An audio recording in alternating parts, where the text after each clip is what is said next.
નમસ્તે મિત્રો, જ્યારે મારી પાસે દર્દી ઓપીડીમાં પેટના કોઈપણ પ્રોબ્લેમ માટે આવે અને અમે બ્લડ પ્રેશર માપીએ ત્યારે ખ્યાલ આવે કે હકીકતમાં દર્દીનું બીપી ઘણું વધારે છે. અને ઘણા કિસ્સામાં એવું હોય કે ખ્યાલ આજે આવ્યો પણ આ બ્લડ પ્રેશર 5 કે 10 વર્ષથી વધારે હોય. ક્યારે માપ્યું ન હોય એટલે આપણે આઈડિયા ન આવતો હોય અને એને લઈને કિડની પર, હાર્ટ પર નુકસાન પણ થતું હોય. એટલે મારી એક એડવાઇસ છે કે દરેક વ્યક્તિએ 20 વર્ષ પછી વર્ષે એકવાર બીપી જરૂર મપાવવું જોઈએ.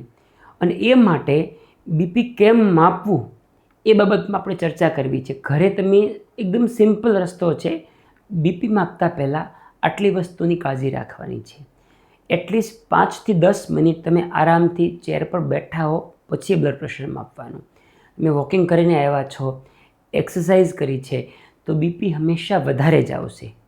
એ જ રીતે તમે ચા કોફી પીતા હો, સ્મોકિંગ કરતા હોય, આલ્કોહોલ લેતા હોય તો એ વ્યક્તિએ પણ ટી કોફી કે સ્મોકિંગના અડધો કલાક સુધી બ્લડ પ્રેશર નહીં માપવાનું, નહીં તો બ્લડ પ્રેશર એકચ્યુઅલ કરતાં વધારે જ આવશે. ત્રીજો મુદ્દો છે યુરિનને, પેશાબને રોકીને બ્લડ પ્રેશર નહીં માપવાનું, એમાં પણ બીપી વધારે આવે છે. છેલ્લી વસ્તુ, જ્યારે તમે સ્ટ્રેસમાં હો ત્યારે બ્લડ પ્રેશર નહીં માપવું. તમે ફ્રી છો, કોઈ ફોન કોલ નથી ચાલતો, કમ્ફર્ટેબલ છો ત્યારે જ બ્લડ પ્રેશર માપો, નહીં તો બ્લડ પ્રેશર ખોટી રીતે વધારે આવશે. હવે જે બીપીનું મશીન તમે લો, કયું મશીન લેવું એના પર હું એક અલગ વિડીયો બનાવીશ.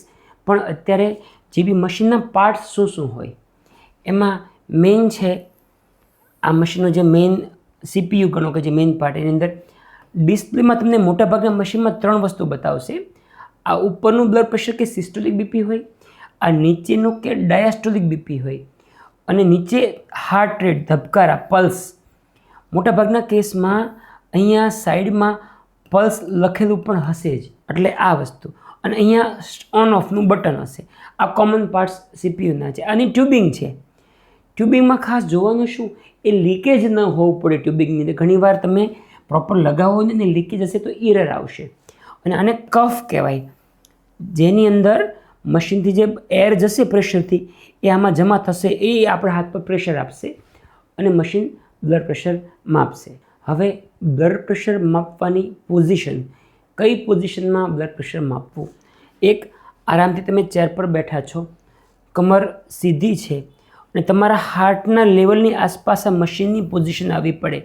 મશીન સાવ નીચે રાખીને બીપી નહીં માપવાનું, સૂતા સૂતા પણ બીપી નહીં માપવાનું. તમારો હાથ પણ, જે હાથમાં બ્લડ પ્રેશર માપો છો એ હાથ કોઈ ટેબલ પર કે કોઈ જગ્યા પર એ આરામ પર હોય, તે સપોર્ટ નીચેથી હોય. એ એટલા માટે કે જો તમારો હાથ મૂવમેન્ટ કરશે તો મશીન ખોટી રીતે મૂવમેન્ટને બીપીના પલ્સ તરીકે ગણશે અને એરર આવશે. એટલે હાથ કોઈ ટેબલ પર કે ફર્મ જગ્યા પર રેસ્ટમાં હોય, તમારા હાર્ટના લેવલે મશીન હોય, એ બહુ જરૂરી છે. હવે કાળજી શું લેવાની, તો સૌથી મહત્ત્વનું છે આ કફ જે તમે હાથે બાંધવાના છો એની સાઇઝ. મોટાભાગના વ્યક્તિને, એડલ્ટને આ રૂટીન કફ સાઇઝ ઓકે છે. જો બાળકનું બીપી માપવાનું છે કે તમારા હાથ ખૂબ પતલા છે તો તમારે આ પીડિયાટ્રિક કફ યુઝ કરવો પડે. જો તમારા હાથની જાડાઈ વધારે હોય ડાયામીટર, તો આના કરતાં વધારે મોટી સાઇઝના એક્સ્ટ્રા લાર્જ કફ આવે, તમે એ વાપરી શકો, એ જ વાપરવા જોઈએ. શા માટે? જો તમે તમારા જરૂરિયાત કરતાં કફ નાનો વાપરો, દાખલા તરીકે આ બાળકોનો કફ જો તમે વાપરો મોટા વ્યક્તિ, તો બીપી ખોટું વધારે બતાવે, 100 ને બદલે 120 બતાવે, એવું બની શકે. જો તમે જરૂર કરતાં મોટી સાઇઝનો કફ વાપરશો તો બીપી ઓછું બતાવશે. તો એકચ્યુઅલ સાઇઝ કઈ રીતે ખ્યાલ આવે, તો આ જે કફ છે ને આની અંદર, એમાં આ તો સ્ટ્રેપ છે, આ કફ છે, એ નિશાન હશે મોટાભાગે. આ તમારા હાથને 80% કવર કરવું જોઈએ. દરેકમાં એ નિશાન હોય જ. તમે જુઓ અંદર તો આ નિશાન છે.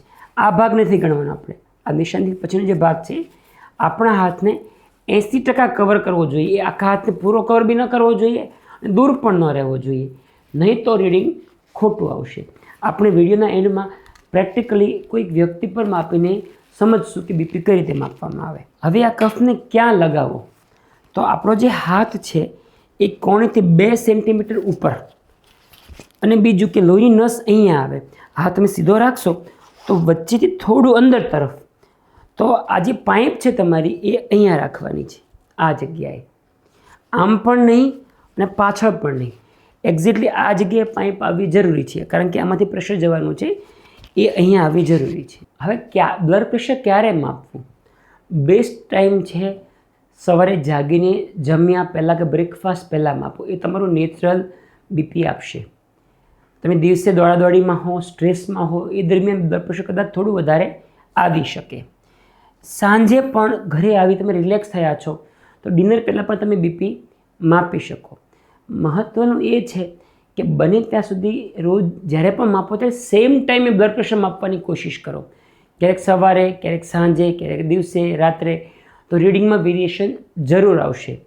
બને ત્યાં સુધી સેમ ટાઈમે માપવાનો પ્રયત્ન કરવાનો. હવે કેટલા રીડિંગ લેવા? આઈડિયલી 2 વખત માપવાનું. ઘણીવાર એકવાર માપવામાં ભૂલ આવી, તમારો હાથની મૂવમેન્ટ થઈ તો મશીન ખોટું બીપી બતાવે. જો બ્લડ પ્રેશર ધાર્યા કરતાં ખૂબ વધારે આવે કે ખૂબ ઓછું આવે તો 3rd ટાઈમ પણ માપી શકો. એક વસ્તુ યાદ રાખવાનું કે જે પણ બીપી મશીન છે એમાં 10થી 15નું વેરિએશન જરૂર આવી શકે. સારા મશીનમાં 10નું વેરિએશન એમાં પણ આવી શકે, એટલે એમાં ગભરાવાની જરૂર નથી. 115 કે 16ની બદલે 120-25 બતાવી શકે તો એ મશીન ખરાબ નથી. એટલું વેરિએશન ઘણીવાર આવતું હોય છે. એના ઘણા બધા કારણો હોય. પહેલીવાર બીપી માપતી વખતે તમે ખાસા સ્ટ્રેસમાં હો, ચિંતામાં હો કે મારું બીપી વધારે આવશે, તો બીજી વાર પાછું ઓછું થઈ જાય. ઘણીવાર એવા કારણો હોઈ શકે. એટલા માટે હવે રેકોર્ડિંગ ટિપ્સ.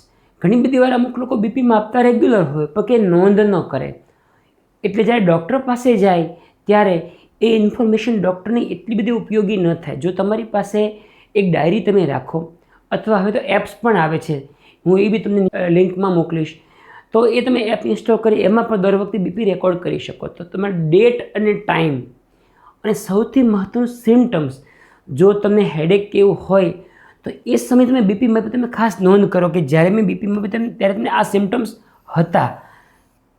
ચક્કર આવતા હોય એ સમયનું બીપી બહુ મહત્ત્વનું, તો એની નોંધ રાખો જેથી ડૉક્ટરમાં તમને બતાવી શકો અને આનો ઉપયોગ થઈ શકે. કોમન મિસ્ટેક શું કરતા હોય લોકો? સૌથી કોમન છે વોકિંગમાંથી આવ્યા પછી, એક્સરસાઇઝ કર્યા પછી તરત લોકો બીપી માપતા હોય તો ઓબ્વિયસલી ખોટું આવવાનું, એ ભૂલ નથી કરવાની કોઈએ. તમે સૂતા કેઝ્યુઅલી બીપી માપો, પોઝિશન તમારી ખોટી હોય તો બીપી ખોટું આવશે. મેં કહ્યું એમ કફની સાઇઝ, મોટાભાગના વ્યક્તિ મશીન ખરીદે પછી મશીન કાયમ વાપરવાના હોય તો તમે મશીનનો કફ પ્રોપર ચેક કરીને જરૂર ચેક કરો, નહીં તો તમારું બીપી ખોટું આવશે. અને છેલ્લી વસ્તુ કે હાઈ બીપીથી પેનિક નહીં થવાનું. ઘણી બધી વાર ખાસ કરીને લો બીપીમાં પ્રશ્ન બહુ વધારે આવે. અમુક લોકોનું બીપી જિંદગીભર માટે 90 જ આવે, 90/70 જ આવતું હોય, તો એનું નોર્મલ બ્લડ પ્રેશર છે. એનો મતલબ બીપી ઘટી ગયું એવું નથી. 120 ને 130 આવે તો ટેન્શન નહીં લે, 10-15નું વેરિએશન આવી શકે. એટલે બીપી ઓછા વધારથી પેનિક થવાની જરૂર નથી. તમારા ડૉક્ટરની સલાહ લો, તમારું નોર્મલ બીપી શું છે જાણી રાખો અને પછી રેગ્યુલર મોનિટરિંગ કરો. આ બાબતમાં હવે આપણે પ્રેક્ટિકલી જોઈએ કે બીપી કઈ રીતે માપવામાં આવે. હું તમને પેશન્ટ પર બતાવીશ. ઓટોમેટેડ મશીનથી આપણે બીપી કેવી રીતના માપવાનું છે આજે આપણે એની કરેક્ટ ટ્રીક શીખીશું. સૌપ્રથમ પેશન્ટનો હાથ આપણે ટેબલની ઉપર મૂકીશું અને એ વખતે એક વસ્તુ ધ્યાનમાં રાખવાનું છે કે જે હાથથી બીપી માપવાનું હોય છે એ હાર્ટનું લેવલ એ પેશન્ટના હૃદયના લેવલ પર હોવું જોઈએ. અને પછી આપણે હવે બીપી કફ બાંધવાનો છે. બીપી કફ બાંધતી વખતે 2 વસ્તુનું ધ્યાન રાખવાનું છે.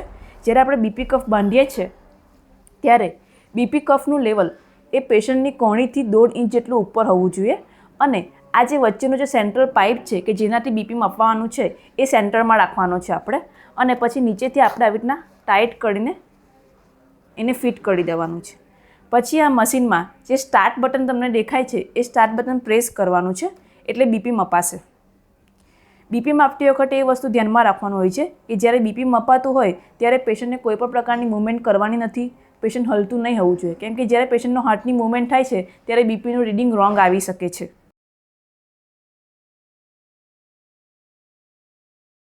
પહેલું જે દેખાય છે એ સિસ્ટોલિક બ્લડ પ્રેશર છે જે એમનું 102 છે અને જે ડાયોસ્ટોલિક બીપી જે છે નીચેનું બીપી એ 67 છે અને જે લાસ્ટમાં જે બતાવે છે એ પલ્સ એટલે કે હૃદયના ધબકારા છે કે જે એમના 88 છે. તો આ એમનું નોર્મલ બીપી છે.